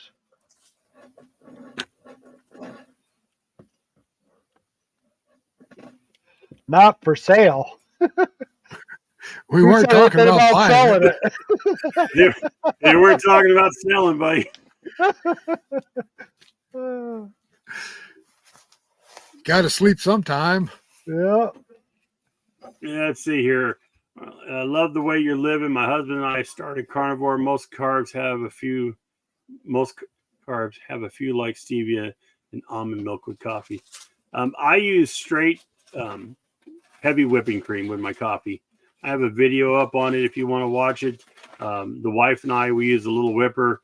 We blend up our heavy whipping cream to a point where it's basically whipped cream consistency, and then pour coffee directly on top of it. So some of the cream will mix with the coffee and the other of it will float right on top. And I don't put any sugar whatsoever anymore. And it's sweet to me, but I've been sugar free for 7 months. So everything that has any type of sugar in it tastes pretty sweet to me. Yeah, I saw that video. That was pretty cool. I drink my coffee black. That video was in the cabin up in South Carolina that we stayed at. And I need to get that video up. I have a bunch of walkthrough tour of that video. I need to get that done. I'll try to get on that tomorrow. That cabin was completely gutted and redone inside, but the original outside hewed logs are probably 150 to 200 years old. Wow. And it was an absolutely beautiful place to stay. It was up on that ridge, quiet, dead end road. It's an Airbnb.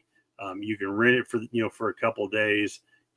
I'll post a video of it up on my channel, and I'll post a link to the Airbnb site. So if anybody's ever wants to find a nice quiet place to retreat for a weekend there in South Carolina, North Carolina area, it's a fun place to go. Whereabouts is it in South Carolina, John? You're right in between Greenville and Hendersonville. So you got Greenville, South Carolina, and Hendersonville, North Carolina. Yep. I think it's technically on the North Carolina side, if I remember right, but it's right in there. Gotcha. Greenville used to be a very clean city. I don't know what it looks like now. Part of Spartanburg. It's pretty nice down there. We went down to a meetup with a bunch of friends, on the carnivore diet and had a good time down there. And then me and the wife went and spent the rest of the weekend on our 24th anniversary, up in the cabin, just had a quiet weekend together. So it was a fun time. We spent 20 years in South Carolina. Did you? Yeah. I had very little problems with my cheap Harbor Freight.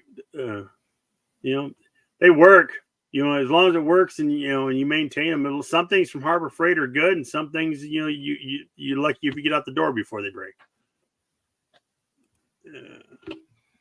I've got a few Harbor Freight tools, like a compound miter saw that I haven't been able to kill it. I've had that 30 years. It's funny. I mean, some things from Harbor Freight, like I said, you're afraid it's going to break before you get out the door, and then some things are built like tanks and will last forever. Blades in Kentucky, what's their info? It's called Jerry's Resharp. Just Google it. Jerry's, yep. Jerry's Resharp, and they're called Ripper 37s.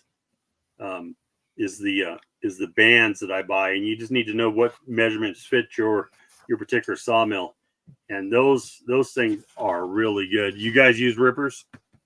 Nope. No, we use regular 10-degree blades. That's the one we have best luck with.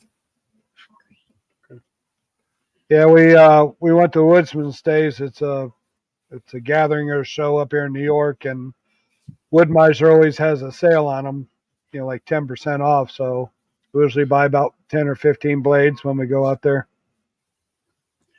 All right, Arlene. Hey, if you don't know, tomorrow at 1:00 p.m. Eastern, I'm going to have a live stream with Dr. Tony Hampton right here on my channel. I encourage you to come back. And if you got questions about the carnivore diet, he's going to be a great person to have on here to answer your questions along with the rest of us.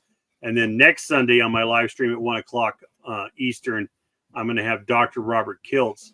So definitely you want to check those videos or those live streams out, because they're going to be, some doctors in the house that can help answer the medical questions while the rest of us answer the carnivore questions. But yeah, definitely go watch that video on the coffee, and feel free to reach out to me. I'm always open to conversations. You got questions, concerns, things that you're dealing with, you can always shoot me an email or contact me. My email is carnivorebackwoods@gmail.com. All right. What's she say here? Okay, have seen him, but we'll try to catch you. You need to learn. Some great videos. We're going to have a really good time tomorrow with Dr. Hampton. And then, like I said, Robert Kilt's next Sunday. So if you got a chance, watch it live. If you can't, watch it on the recording. And I'll also upload it as a podcast. It'll be available on any podcast that you guys listen to. All right. What was that, guys? So Grizz had a question before Arlene up there, something about, or he said he cut wood against Woodland Mills or something up there. Few up back. What time stamp? It's before 8:39. 8:37. There you go. I took a sawmill up against the Woodlands Mill HM 130 on a 22-inch dug for 14 foot. I was able to keep up with the 130. I know it's a shocker. How hard did you hit the other sawyer before you started? You are so mean. Stop it. He gave him 3 shots of whiskey first, but then he fought. Oh, good Lord. Yes, we use 10-degree double hard Yes. blades, John. Yep. They seem to work the best for us. I have 10-degree also. And Grizz, I run a 167-inch blade. What's yours, Tim? I'm not sure. I have to look. Metal block. I think mine's 144 if I remember right. I got the Hunter. I'm pretty sure it's 144.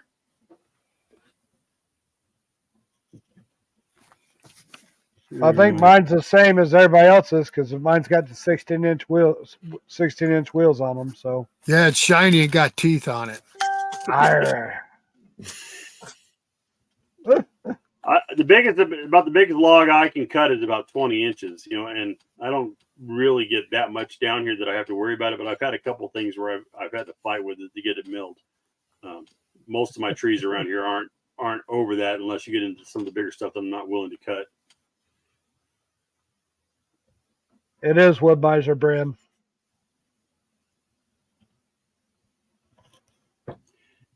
Oh, is that what you said? 10 double hard sounds like Wood-Mizer brand.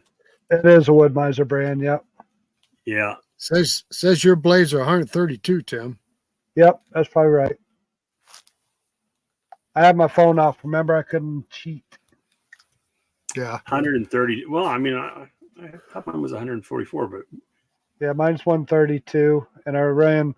It was 0.35 thickness, and I went up to a 0.42. yeah, that's what I did. Yes, it is a Wood-Mizer brand that I use. Even when I buy the Hud-son blades, they are also Wood-Mizer brand. Yeah, we learned that at the tour. They buy Wood-Mizer blades. All right, guys, we've been going for an hour and 42 minutes. The wife's pestering me about dinner, so we definitely need to be looking at that. So, anyways, I appreciate you guys being on here. You guys got anything you guys want to close out about your channel to talk about? Thanks for having us on here, John. We appreciate it. Well, we need to do this more often. We'll just get on and and chew the fat and talk about what's going on. Hopefully, I'll get some of my channel going and we can talk about some of the stuff I'm working on. I appreciate you guys being on here because, like I said, your guys' channel was one of the first channels I locked onto when I started looking at homesteading and getting a sawmill. And it was a lot of your guys' advice that helped me set up and get my sawmill working, which built the room that I'm in right now. So it's fitting for you guys to be the first homestead live chat that I do.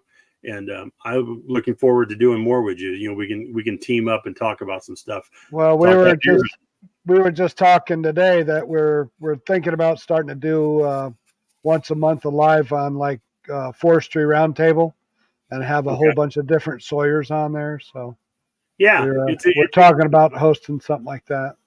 Yeah, it's a good forum. It gives you different opinions from different people based on what they're dealing with in their local area. Right. Especially even on my carnivore roundtable, I get different views of the exact same diet. So, yeah, we even though I've been a sawyer for over 30 years, the band mill was a whole new learning experience, and we have helped a lot of people with advice on how to actually saw things that their mills are doing wrong. We can get it straightened out. And what's even better now is we got the top guy at Hud-son. He's not their engineer, but he's the guy that tests everything and tries to break it. Mm-hmm. And we got his ear now, so I can ask him a question if I can't answer it.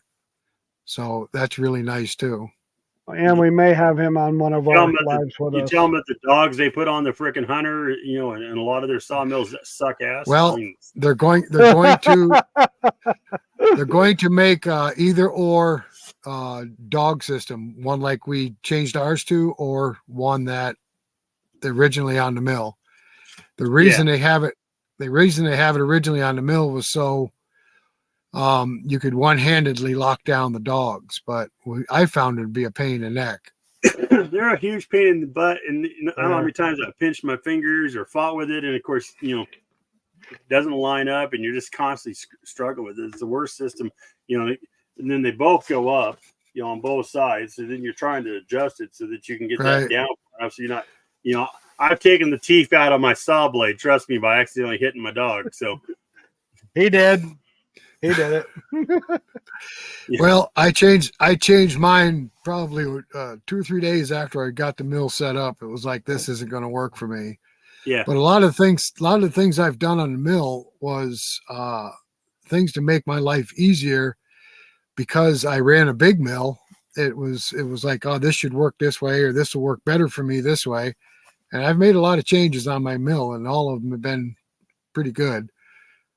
We made a video on one where we changed the dynamic on the lift cables. That didn't work out so well. We had to go back to stock. Yeah, I've seen some people do some videos where they've taken a winch motor and made it where they can run it up and down with a winch motor. And I've thought about that, but then I'm concerned about controlling it to where I can actually get it to where I want it. Yeah, we both got winch. We both did that. John, yes, I did try the 9-degree blades, and I didn't see enough of a difference to keep running them. My sharpener I have is for a 10-degree blade, so I stuck with the 10s. They seem to work good on everything. Yeah, I'm running 10s right now. I tell you what, the day I hit my dog was the day I was out of blades too. It really sucked. I thought I had one more, and I couldn't find it to save my life. And so then I had to order some, and nobody had any. So then I ended up ordering some from, I think I ordered them from Wood-Mizer, and then I ordered some from Jerry's, and then I got both of them.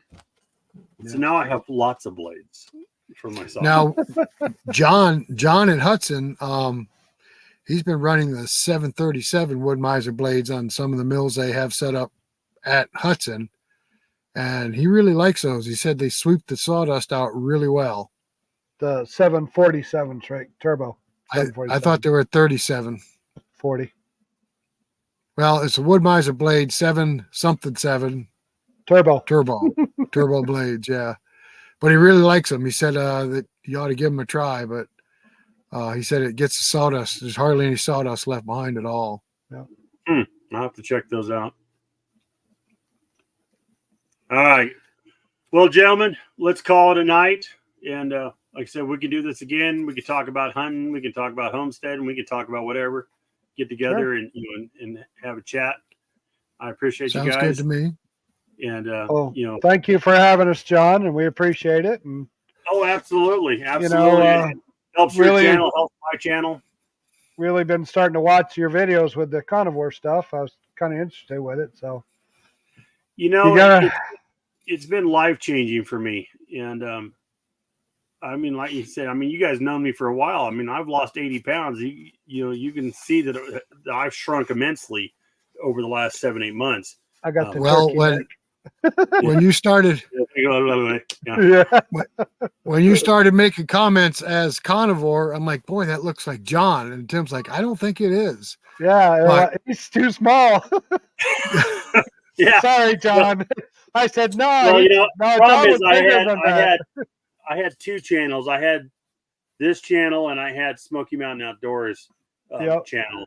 And I just decided I said, I got to consolidate this down. So I ended up shutting that one down. And this channel has been my main channel for a long time.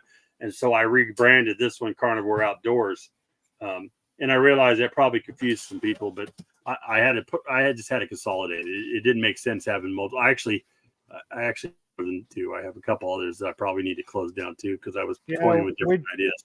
We did one of our lives, and he said, "Well, we'll invite John back on there." I said, "I can't find him anywhere." So, because we were subscribed to your other channel, yeah, and so we couldn't find you. So we thought you just disappeared off the face of the earth, and then. Well, the annoying thing is if you put, if you try to link something in the comment, like I went on one of your videos and said, "Hey, this is John. I've changed channels. This is my thing." YouTube blocks it. You never see it. So you can't communicate that way. It's really annoying with YouTube. I wish they had a private chat that you could chat with other YouTubers on here. Yeah, anything. I mean, and half the time you can't even get. When you list your email on your thing, it won't pop up and show it. So I had to literally put my email in my description on my channel so that people can find it when they want to get a hold of me, because I put it in there as it says to be public, and it still doesn't show it. Right. So John said the 747's cut nice, Rick. Oh, okay. Clear sawdust, nice. Yeah, that's what John was telling us at Hud-son too. They go dull too fast. He likes 10 degrees better. Huh. Yeah, dull too fast, not good. No. Especially for me, I try to. No, don't even go there, Rick. Don't even go there. They're really fast if you hit dogs too. Yeah. I run a blade way past what it's supposed to run. Yeah, 5 sharpenings at the most. Rick, I don't know, 35th sharpening on it. Very little carbide tip left on it, but man, you'll run it. If it cuts, it cuts, right? That's right. It's not cutting at this point. It's burning all through. It's in there. Yeah. All right, John, guys. we'll let you get some dinner. I got to do a closing here. All right, guys. For Two Brothers Outdoors, if you're not a subscriber to our channel, hit that subscription button. You won't be sorry.